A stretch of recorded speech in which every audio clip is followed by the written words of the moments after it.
అరుణోదయ ప్రార్థన బహు ప్రభావం చూపేటటువంటి ప్రార్థన. అరుణోదయమున చేసేటటువంటి ప్రార్థన డైరెక్ట్ గా మనము అలాగే దేవుడు అలాగే మనము డైరెక్ట్ గా మాట్లాడుకునేటటువంటి అద్భుతమైన సమయము అరుణోదయ ప్రార్థన.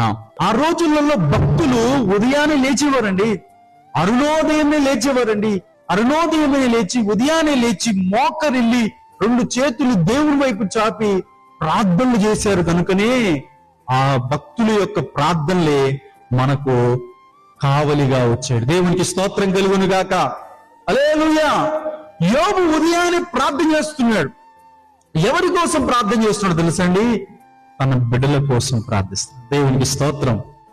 ఉదయాన్నే లేచి తన బిడ్డలందరి నిమిత్తం ఒక్కొక్కరి నిమిత్తం యోబు ప్రార్థన చేస్తున్నాడు. ఇది అద్భుతమైన ప్రార్థనా జీవితానికి సాదృశ్యం. ఈరోజు ప్రతి కుటుంబంలో ఈ ప్రార్థనా జీవితాన్ని కలిగి ఉండాలి.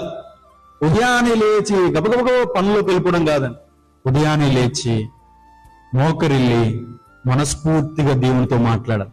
ఉదయాన్నే మొదటిగా నువ్వు లేచి మనస్ఫూర్తిగా దేవునితో మాట్లాడు. అవసరమైతే కుటుంబం అంతా లేచి మోకరిల్లి దేవునితో మాట్లాడాలి. ఎప్పుడైతే ఉదయాన్నే అరుణోదయాన్ని దేవునితో మాట్లాడతారో ఆ కుటుంబాన్ని దేవుడు సమృద్ధిగా దీవించి ఆశీర్వదిస్తాడు. దేవునికి స్తోత్రం. హల్లెలూయా.